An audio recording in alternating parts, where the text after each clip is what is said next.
Ја започнуваме најновата Тилма амбуланта. Денеска ќе зборуваме за бременоста или, како што многумина знаат да кажат, блажена состојба. Меѓутоа, мислењата, особено на жените, се поделени. За некои навистина е блажена состојба, други пак од друга страна се соочуваат и за жал со низа компликации, со низа проблеми кои што може да настанат и во однос на здравјето на жената, но и за плодот. Денеска ќе зборуваме за тоа како треба да водиме здрава и нормална бременост, што значи нормална бременост, какви се проблеми може да настанат за време на истата и се разбира за чинот на породување. Една малку поопширна проблематика во денешното издание на Тилма амбуланта. Следниве 50 на минути ќе ве советуваме и ќе ве едуцираме со доктор Александар Бојаджиев, инаку специјалист по гинекологија и акушерство од Аџибадем Систина. Добре ни дојдовте. Добро ве најдов, добро утро и поздрав до гледачките. И до гледачите, верувам дека ќе има и некој од посилниот пол, кој што исто така ќе биде заинтересиран за оваа денешна проблематика. Ќе дадеме некој мал вовед, ќе започнеме денешната тема, а потоа ќе бидат објавени и телефонските линии на кои што се разбира дека ве очекуваме да ги поставите вашите прашања. Доктор Бојаджиев, се вели дека народски бременоста е всушност 9 месеци, но вие медицинските лица велите дека се на секога ќе се сумира се всушност 10 месеци. Ајде малку да објасниме во смисла на тоа кога точно започнува бременоста и колку недели трае. Бременоста, значи ние ја калкулираме, таа не започнува од тогаш, тука ја калкулираме од првиот ден на последната менструација. И рачуната од тогаш, таа трае 40 недели, односно 10 месеци. Инаку, оние 2 месеца кога жената не ни била бремена, но во тој месец останала бремена, влегуваат во таа калкулација и токму поради тоа настануваат оние чести прашања зошто 10, а не 9 и слично, но тоа е медицинска терминологија и класификација која што е општо прифатена за на тој начин да биде сметана бременоста. Инаку терминот лесно може да се израчуна, во колку се додаде една година, се одзема 3 месеци и се додаде една недела. Да речеме, ако жената последна менструација имала на 1 декември, минус 3 месеци, значи 1 септември, плюс една недела, од прилика околу 7 септември, околу 7 септември 2018 ќе биде терминот за породување. Но, значи, исто важна работа да се спомне е тоа дека во терминот, во оној искалкулиран термин, само 5% од пациентките се породуваат. Значи, не е тоа стрикно дека баш во тој ден тие ќе се породат. Така. Кога се прави првиот ехо преглед? Првиот ехо преглед е многу важен и тој се прави најдобро од прилика во 6-та недела, на крајот на 5-та, почетокот на 6-та недела. Зошто? Заради тоа што треба да се визуализира, односно детектира дека е бременоста во матката, значи да се потврди присуството на бременост, да се види дали се работи за еден плод, за 2 плода, да се види веќе во тој период може и срцевата акција, значи после 5 недели и 4-5 дена веќе се детектира и срцевата акција на ембрионот. Така да многу податоци може да добиеме на првиот преглед, и ако се работи за ембрион од само неколку милиметри, но сепак многу важни податоци кои што може да ни дадат предикција за како ќе се одвива бременоста понатаму, може да ги знаеме при тој преглед. Да се знае како понатаму да се следи истата. Вие, медицинските лица, секогаш велите дека многу е важно трудниците или бремените жени да ги посетуваат, односно да ги направат сите потребни прегледи кои што вие ги препорачувате. Зошто се толку многу важни прегледите и еве од тој прв ехо преглед, што се понатаму во текот на месеците е задолжително за една трудница? Значи, бременоста во принцип не представува болест, таа е нормална состојба која што секоја жена ја посакува, односно секој пар, но сепак демнат голем број на ризици и потенцијални компликации кои што може да бидат загрозувачки и за жената и за нејзиното бебе. токму поради тоа се овие прегледи што се неопходни во бременоста, препорачани обавезно да бидат направени. Првиот го кажавме, првиот ултразвучен преглед, понатаму се прават микробиолошки брисеви кои што ги детектираат сите оние инфекции кои што може да доведат до предвремено породување, предвремено прскање на воденикот, спонтанни абортуси и слично. Исто така е важно да се одреди крвната група на мајката и незиниот РХ фактор. Понатаму се прави испитување за присуство на бактерии во урината, на мајката, бидејќи во најголем број случаевите нема никакви симптоми, тоа е асимптоматско присуство на бактерии, а тие може да доведат до исто така предвремено породување и спонтанни абортуси. Понатаму многу важен преглед е првиот скрининг, кој што ние така го викаме и се прави од 11 до 14 недела, исклучиво во тој период.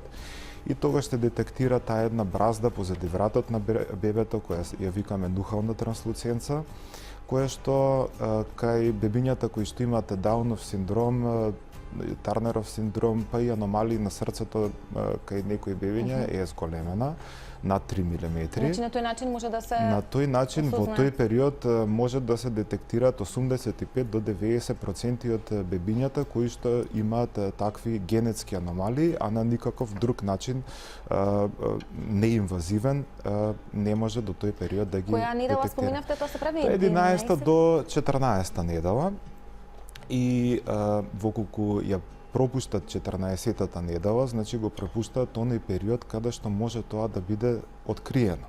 Заради тоа што таа нухална транслуценца по 14-тата недела може да се повлече и ја губиме можноста да ги детектираме тие Значи тестот бебиња. може да се направи, ама Тоа веродостојноста не е нема. тест, туку е ултразвучен преглед. Ние на ултразвук ги селектираме, односно ги детектираме оние бебиња кои што имаат зголемен ризик и тие кои што имаат зголемен ризик, за да потврдиме дали навистина се работи за таков или било каков проблем, значи оние што се сомнителни и ризични ги упатуваме за генетско, односно хромосомско испитување, тоа се вика амниоцентеза или хорион биопсија, каде што со игла се зема директно клетки од плодовата вода или од плацентата на бебето и тоа е веќе 100% диагноза.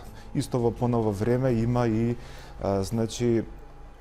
оние што се неинвазивни скрининг методи, каде што од крвта на мајката, значи се зема примерок и се детектираат клетките од бебето во незината крв, но сепак тие методи се многу значително поскапи и не се изведуваат во нашата земја и се резервирани за оние бремени жени кои што имаат Кој што е неопходно веројатно. Кај кои што има проблем во смисол дека тие се работи за последна шанса, претходно имале многу инвитра, значи не сакаат да прават амниоцентеза бидејќи сепак таа носи ризик од 0,5% за спонтан абортус, тоа е исклучително мал ризик, но сепак постои. Да. И заради тоа тие мајки се одлучуваат да го направат овој друг тип на тест. Инаку во ова испитување ултразвучно кое што го споменав се прави комбинирано и со приска. Значи тоа е лабораториска анализа која што ги користи нашите наоди од ултразвукот и статистички заедно со лабораториските параметри дава веројатност колку би можело во конкретната ситуација да има некаков проблем.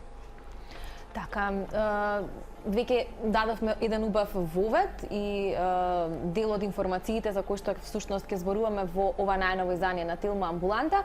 Време е да ве поканам и вас, нашата редовна публика, 307677, телефонскиот број е веќе испишан на екраните. Зборуваме за тоа како треба да се води една здрава и нормална бременост, што значи патолошката бременост, какви се низа проблеми и компликации може да настанат за време на тие 9 месеци.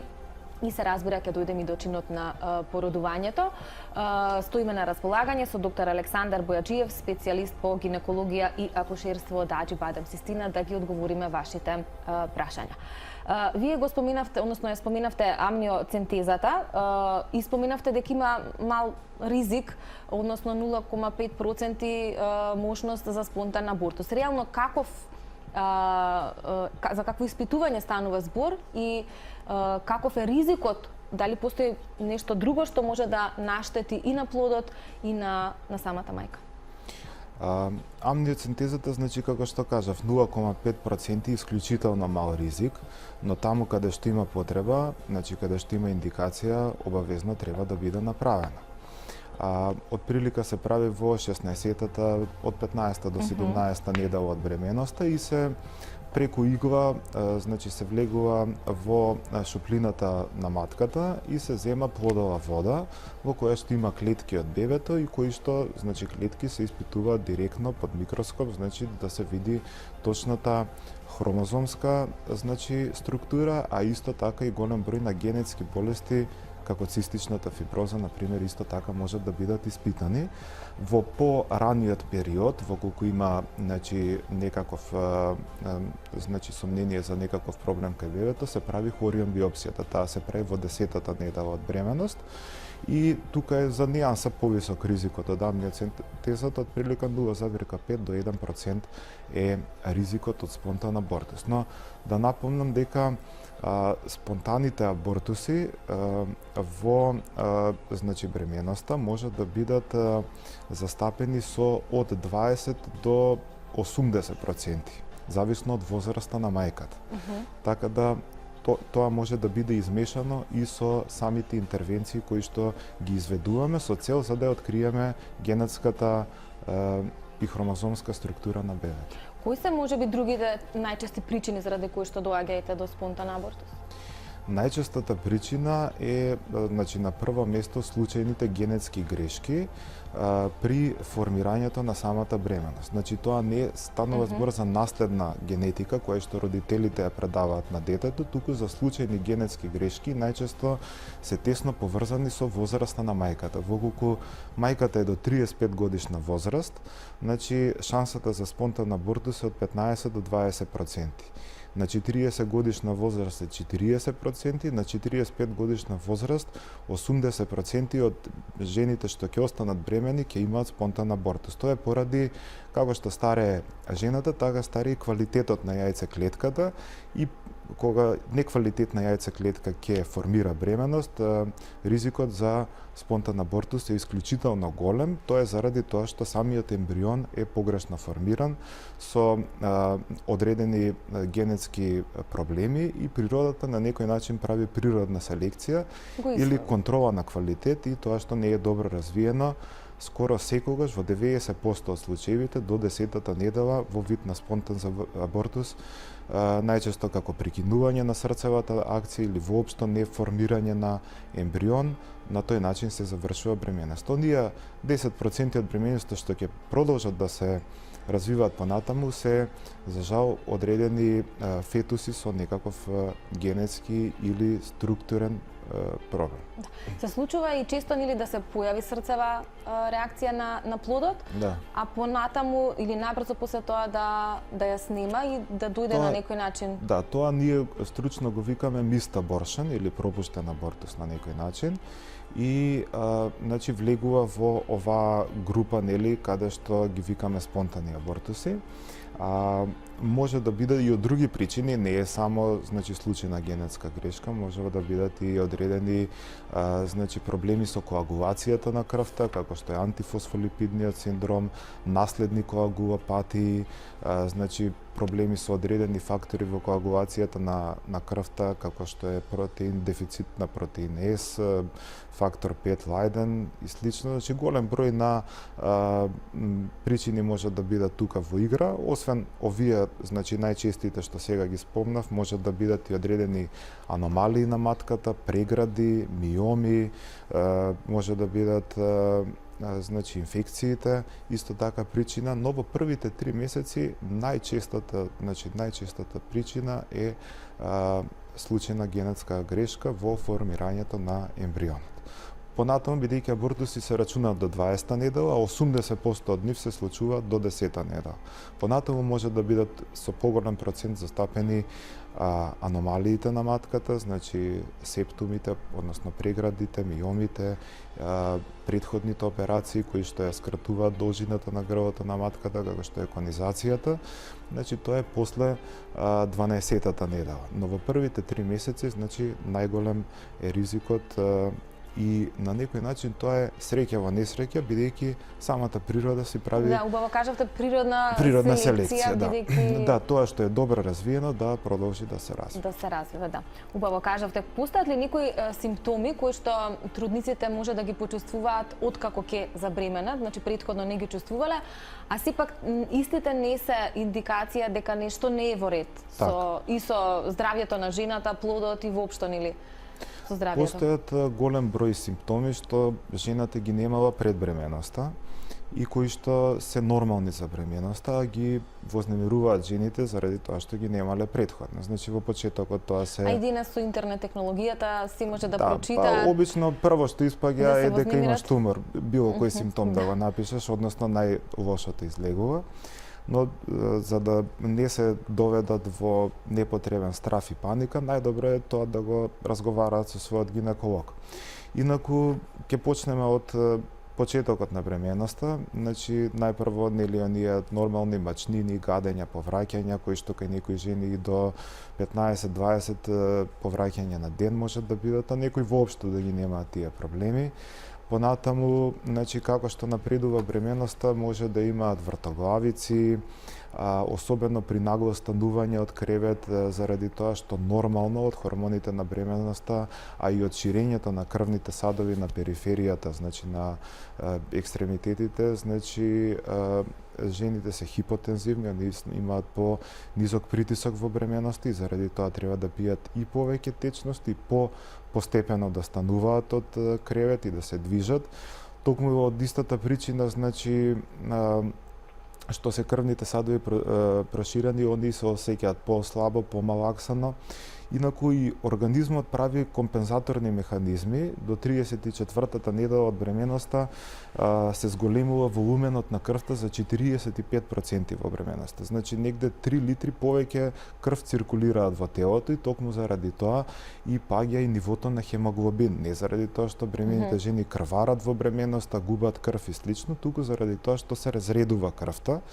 И тоа е причината, нели, што хемоглобинот е понизок физиолошки, односно нормално во бременоста. Понатаму други симптоми, значи нормално да има зголемена вагинална секреција, бидејќи многу повеќе крв доаѓа во вагината, во матката и слично, и по-голема секреција, но тоа не треба да се помеша со одредени инфекции. Дури и значи без оглед дали има било каков симптом, се земаат микробиолошки брисеви заради тоа што оние инфекции кои што доведуваат до предвремено породување и предвремени спонтани абортуси, во 60% од случаите нема никакви симптоми. Значи токму заради тоа треба да се направат тие микробиолошки брисеви, да се одреди пеха на вагината, бидејќи вагината си има и своја природна одбрана, значи природен механизам за одбрана, кој што механизам е самата киселост на вагината и ние ја определуваме воколку е зачувана киселоста на вагината,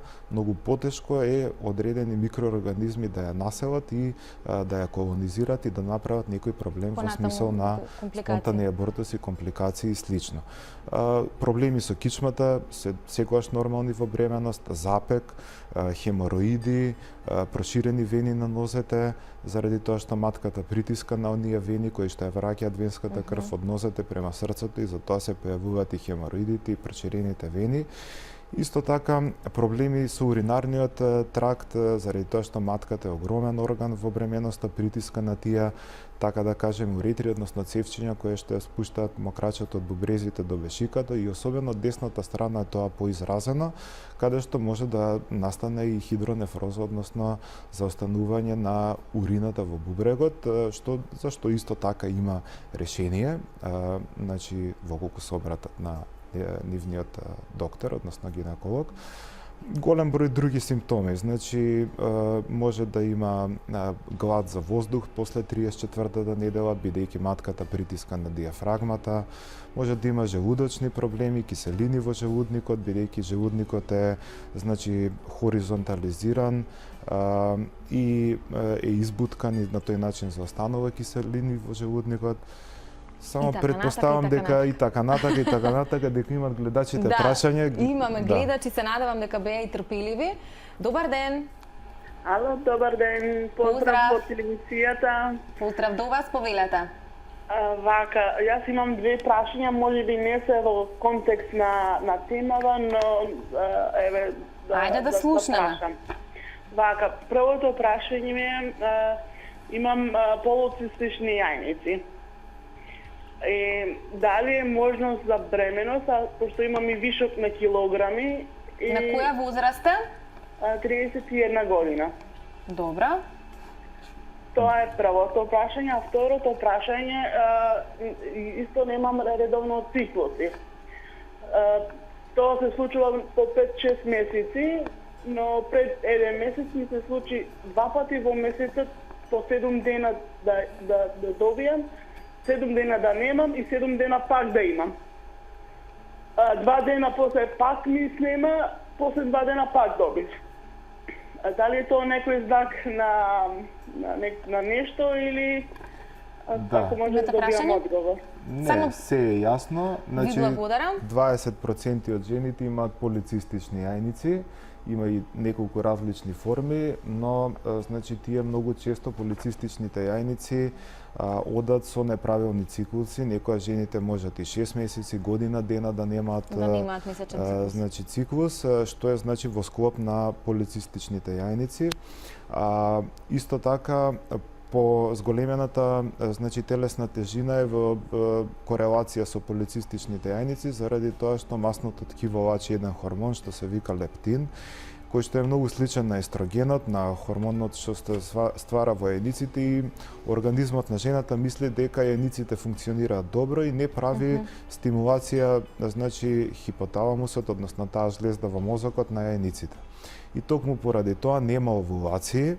Тие жени апсолутно можат да останат бремени, но сепак обавезно мора со низиниот гинеколог да се види, да се консултира, да се направат одредени доиследувања. Потребно да се доведе циклусот во нормала? Вака ќе ви кажам, значи има два типа. Тие жени што сакаат да останат бремени, се дава стимулација на јајниците, бидејќи јајниците се на некој начин замрзнати. Односно нема овулација. Така. Треба да се стимулира овулацијата, жената да добие овулација и на тој начин да остане бремена. Секогаш се препорачува тие да намалат од телесната тежина, бидејќи ако намалат 5 до 10%, дури за 20% може да се зголеми шансата да останат бремени.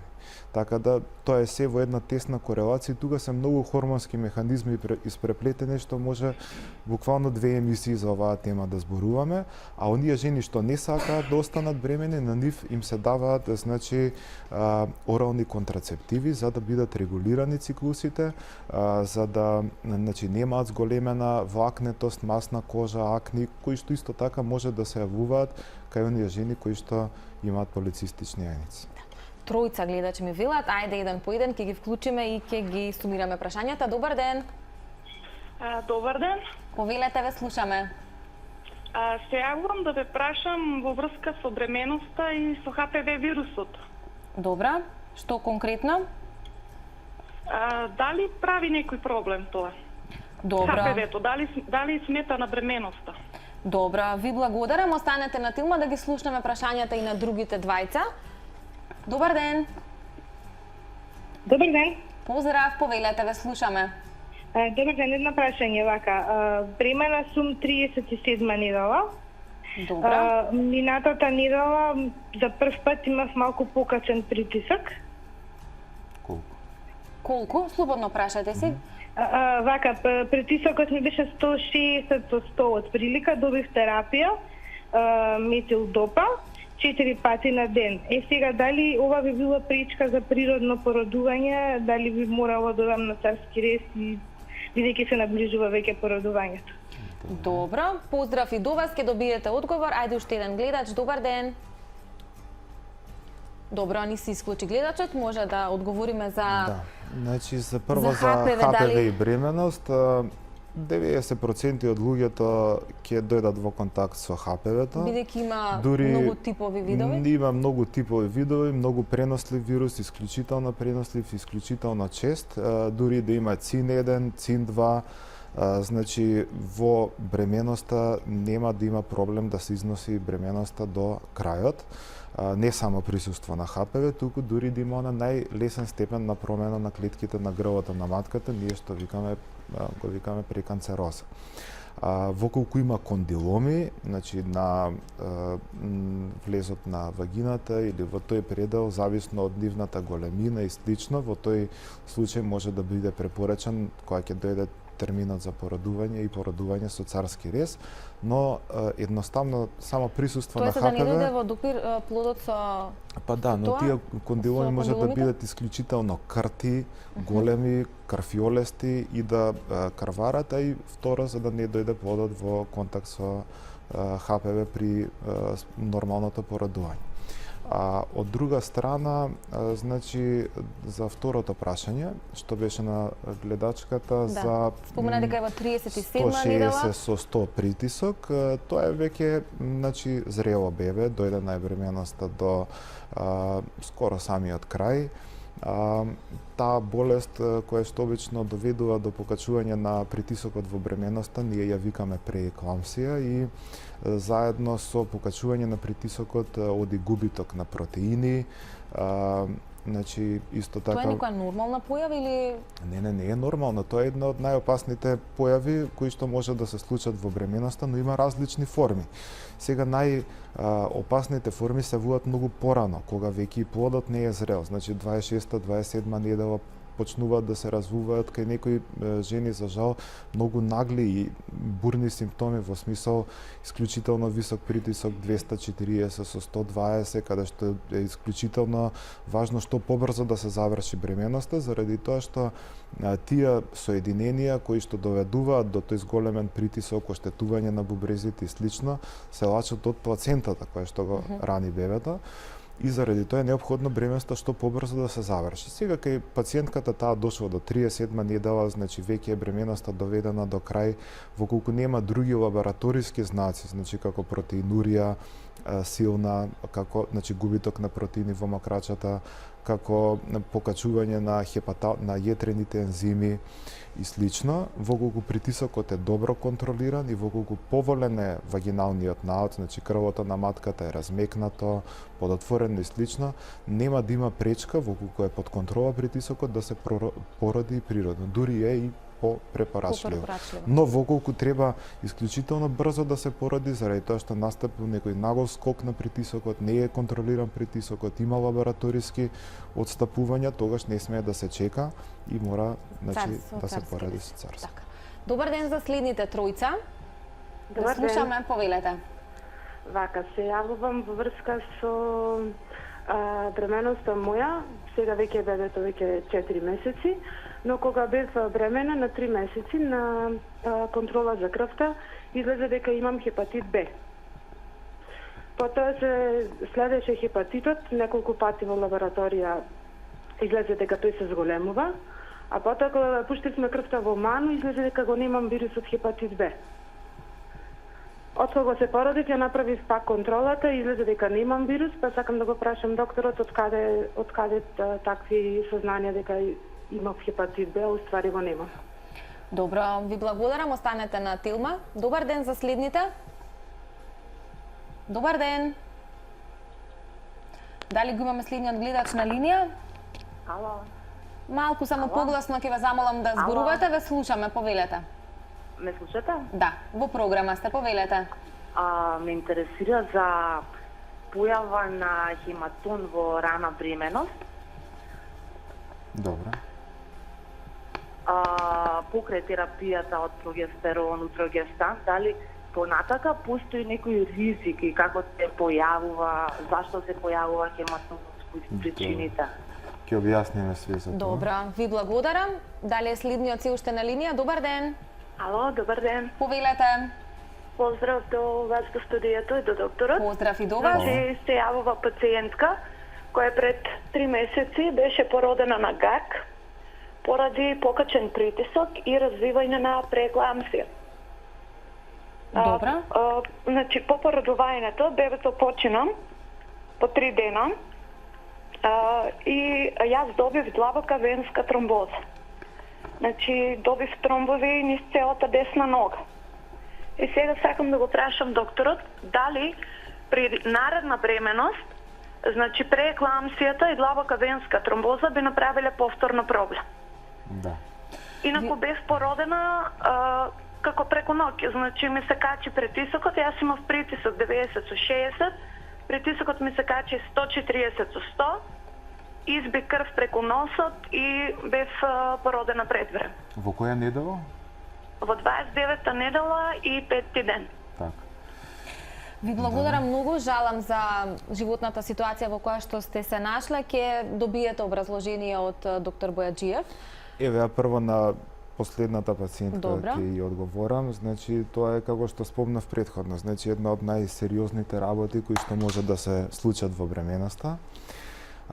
И е исклучително неповолно кога тоа ќе се случи во таа недела кога се случило. Значи, кога бебето е незрело, знае исклучително, значи, брзо да се развијат симптомите и тука пред све е загрозен и животот на мајката. Заради тоа и што побрзо треба да ја завршиме бременоста, за да не се доведеме во ситуација таа преекламсија може да премине во екламсија, тоа се веќе и како еден вид епилептични напади, состојба каде што може да се изгуби пациентот. Значи, во денешно модерно време тоа е недозволиво, но сепак постојат и такви, значи, критични и исклучително, значи, ризични ситуации и за мајката и за бебето.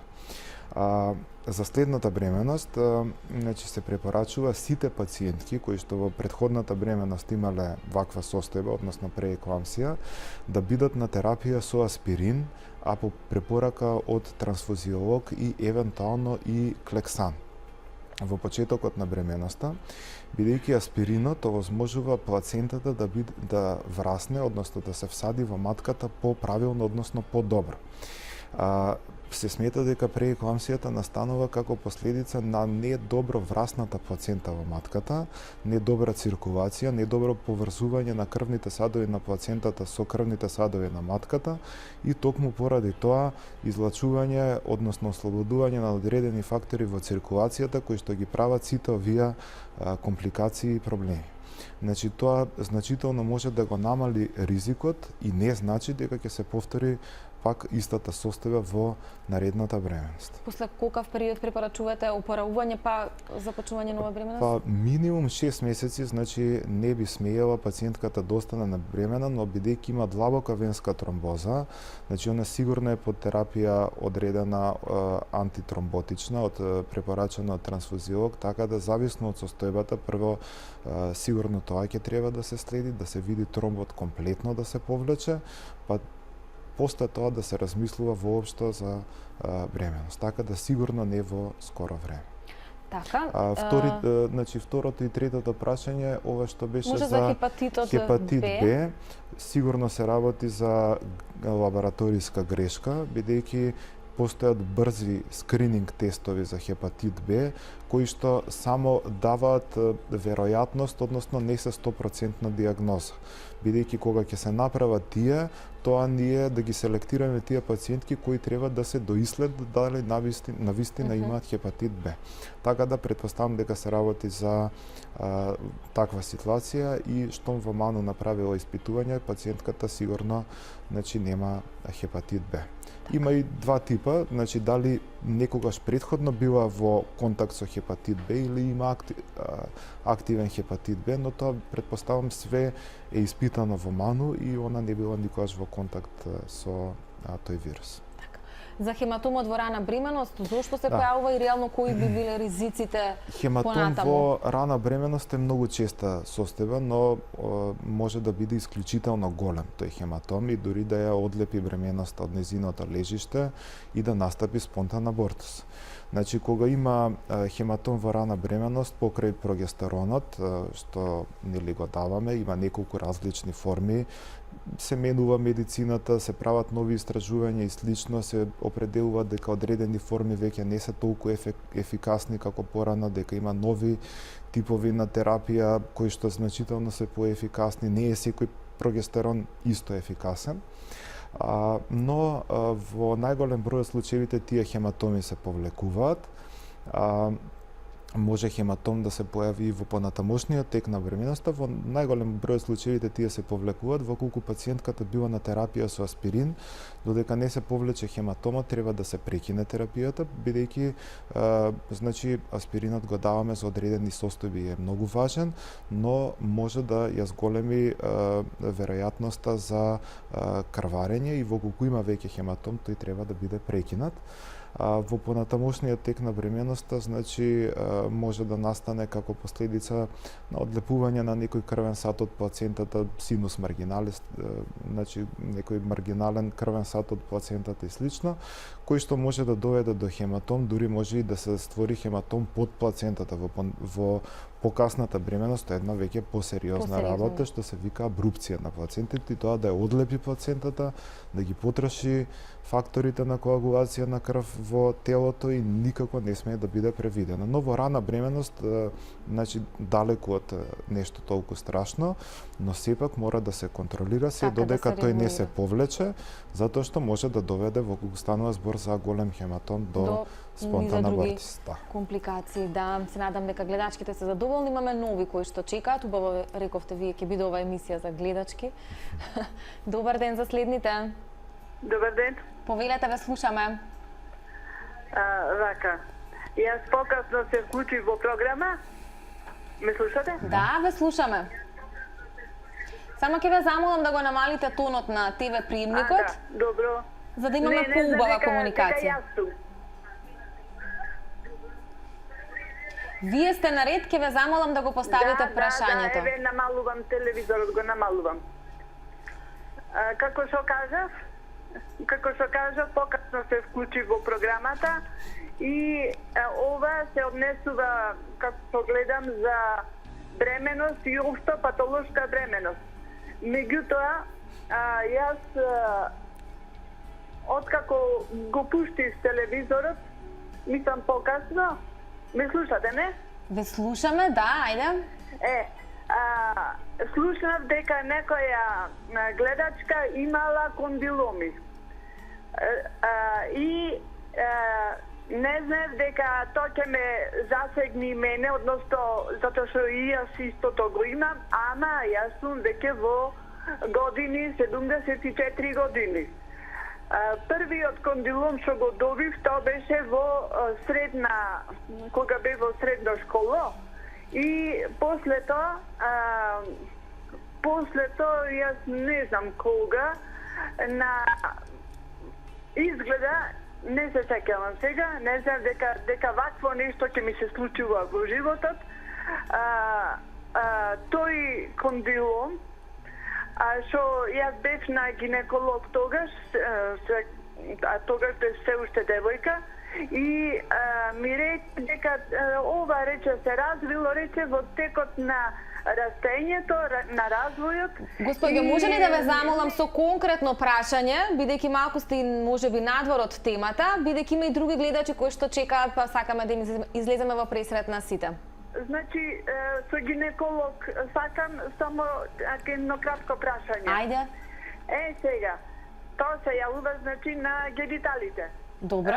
И со тек на време, јас добив и на другата страна, и тие се прошируваат некако и се во големина, да речеме, на голубје јајце и таква работа, и во продолжение пак нешто. А летово јас направив CN1, CN2, не знам таму, тоа беше негативно. Добро, што ви се резултатите? Сега, да ви кажам, јас сум склона на хемангиоми, на липоми, на шоне. Иначе сум медицинско лице во пензија. Сега сакам докторот да кажи зошто ова мене ми се случува, затоа што и други туморчиња се јавуваат од разни видови. Сега сакам доктор Добро, да ми господје, кажи- за жал ке мора да ве прекинам. Ке добиете образложение од докторот. Имаме други гледачи кои што чекаат. Добар ден. Да го поздравиме следниот гледач, ако е си уште на Ало? линија. Добар ден, повелете. Ве молам, дали пациентка со извршена конизација може да забремени? Супер, Благодарам. кратко и јасно, благодарам. Добро, значи прво пациентка со конизација може да забремени.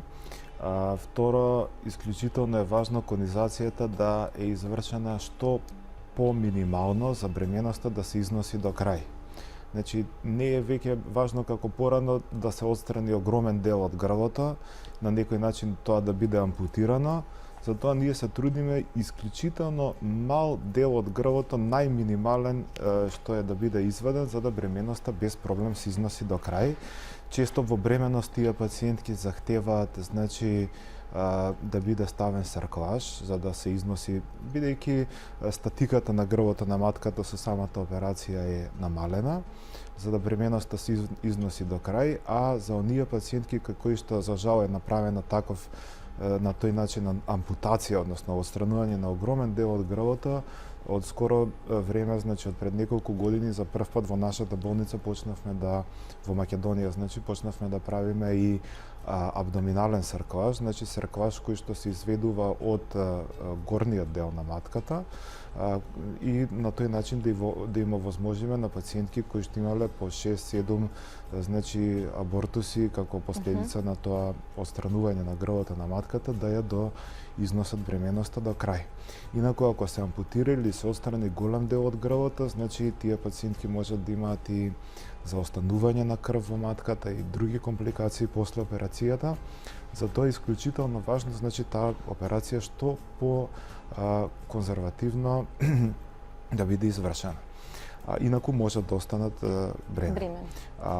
Да испочитуваме гледачката. Да, по старата господја, значи Спомена 74 години дека има. Кондиломите се последица на нискоризични типови на ХПВ. ХПВ-то може да перзистира 10, 20 и повеќе години.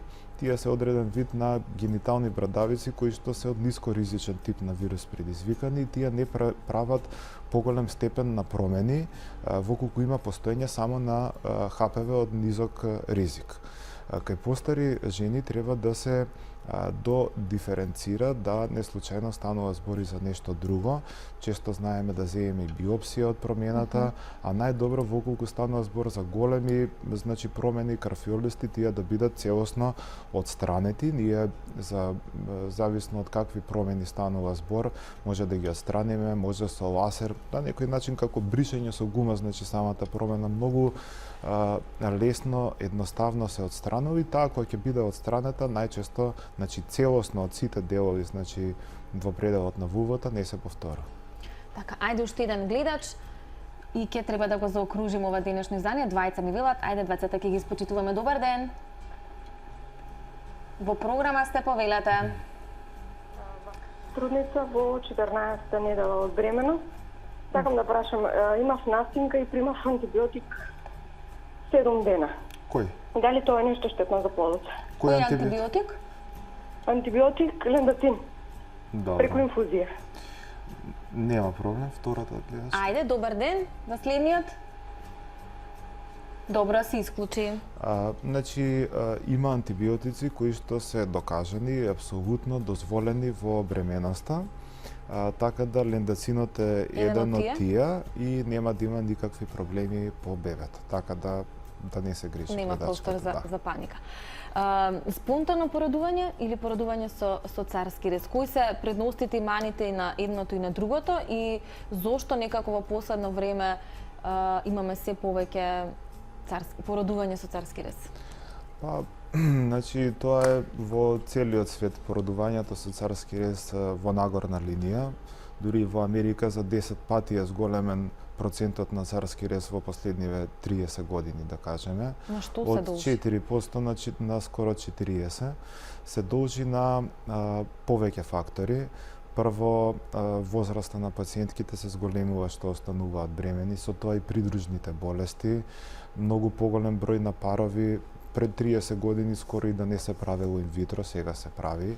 Исклучително голем број на парови, значи, остануваат бремени на тој начин, имаат близначка, бремена со 3 плода и така натаму. Значи, има голем број фактори што доведуваат до тоа. Некогаш е и неинформираноста, стравот фактор, жената не сака природно породување, што е неоправдано. Има предности и мани и на едниот и на другиот тип, но предностите на природното породување значително ги надминуваат предностите на царскиот рез. Значи, еве да ги кажеме негативните страни на царскиот рез прво. Тоа се, да кажеме, поголем ризик од инфекција на подкожното ткиво, на кожата, значи, поголем ризик од крварење, значително поголем ризик од тромбоза за 4 пати после операцијата, бидејќи сепак е оперативна интервенција. Значи е операција од голем тип, не е како што мислат луѓето, дека ќе ја истечеме кожата и ќе излезе бебето, значи е значително значи голема операција. Сериозен оперативен запад. Бидејќи е рутинска интервенција, за нас тоа е секојдневна рутина и не е никаков проблем, но не е, мислам, едноставна процедура. Инаку, предностите на царскиот рез, од негативните страни, само уште заборев да кажам, кога ќе породиме бебе со царски рез, самото бебе е многу по-незрело за разлика од природното породување. Бидејќи за време на природното породување, кога бебето проаѓа низ родилниот канал на мајката, значи претрпува значителен стрес од една страна, кој што стрес влачи кортикостероиди, кои што ние хормони и онака ги даме кои ние пациентки кои што треба да се породат пред време, значи во вид на инекции, за на брзина да се созре пуќето на бебето. А тоа уствари го прави природата при природното породување.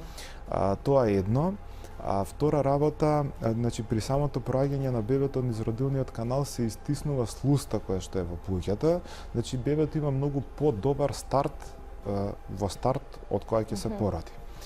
Сега при природното породување, во колку станува збор за големо бебе од 4 кила и уште поголемо, во колку станува збор за тесен родилен канал, за тешко породување, може да се ослабнат, растегнат одредени лигаменти, одредени структури кои што ја држат матката. Тоа е ретко, но може да се случи, кои што доведуваат во понатамошниот животен век пролапс, односно спад на матката, стрес инконтиненција и слично, но еве сега најново во нашата болница имаме и лазерски третман, значи порано се правеше оперативни интервенции за тие работи, сега имаме лазерски третман за тие пролапси, стрес инконтиненции да бидат решени кај оние пациентки кои што имале крупни бебиња и кои што имаат во моментов такви проблеми. Инаку, секако дека природното породување го преферираме, но има индикации апсолутни кога мора да биде извршен царски рез и колку не се придржуваме до медицината, секогаш може да настанат непосакувани компликации. Значи, не треба да се форсира ни едната ни другата метода по секоја цена, туку треба да се придржуваме на оние медицински доктрини и установени правила кои што се општо прифатени и кои што не заштитуваат да се доведеме во некои ситуации каде што може да настане одредена компликација. А не да дадеме еден совет и за дамите над 30-та, 40-та година. Ние споминавме, живееме во таква ера каде што вредностите животни некако се изместија. За жал, се поголем број на жени нели се одлучуваат да станат или да останат бремени во подоцнежни години. Колку е реално возможно за, не знам, жени над 35-та, 40-та година да останат бремени по природен пат? По природен пат, значи, можноста постои, но значително се намалува. Шансите се намалуваат. Кажавме дека дури да останат, огромни се шансите и за спонтан абортус и слично.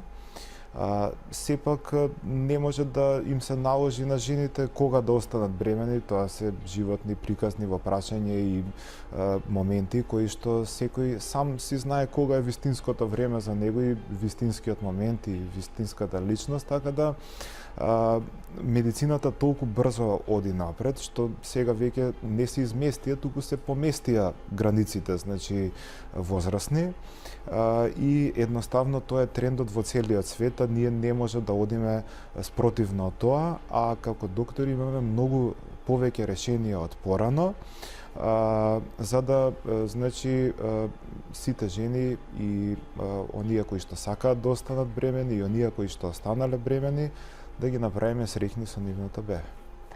Некој совет вака за крај, бидејќи сме на самиот совет за крај, значи, е да се држат до сите оние редовни контроли и до препораките од нивниот гинеколог, да не лутаат, значи, во смисол на интернет е добро да се информираат, но многу е важно од кој извор се информираат. И да не се пропуштаат сите оние редовни прегледи, бидејќи во колку се, значи, сите совети од докторот почитуваат. Еве, например, еден податок ќе кажам, во колку правилно се хранат бремените жени, по препорака од гинекологот, значи во колку исхраната е како што треба, 70% од оние кои што треба да развијат гестацијски диабет, нема да го развијат. Така да, доволно е само тоа. Или бактериска вагиноза до 16-та недела, ако не е лекувана, ако не е откриена, може 7 пати да го зголеми ризикот за предвремено прскање на водењакот. Така да сите овие работи можат да бидат спречени и сите, дури ако има голем број ризици, да бидат спречени да преминат од ризична во патолошка бременост, значи веќе пореметена со одредени компликации. Да, најважно од се е да ги следат препораките. И само уште една работа да спомнам, сега се сетив на пациентката која што имала преекламсија, нели, во 29-та недела. Значи, ние испитуваме и доплер на артерија утерина, на еден крвен сад што е храни матката со крв. Значи, тоа се испитува во 20-та, во 12-та, па во 20-та недела и тоа може да ни каже скоро сигурно дали има ризик таа жена да развие преекламсија во актуелната бремена. Значи, имаме голем број на техники, методи кои што може да спречиме компликации. Имавме голем број гледачи, малку споминавме за сегментот со исхраната, но ите нека биде тоа можеби повод за во некое следно гостување. Ви благодарам многу за убавиот едукативен разговор. Се надевам дека уживаш и нашата публика. Денеска изданието на Тилма Амбуланта беше со доктор Александар Бојаджиев, специјалист по гинекологија и акушерство во Аџи Бадем Систина. Ви благодарам за вниманието, останете на Тилма.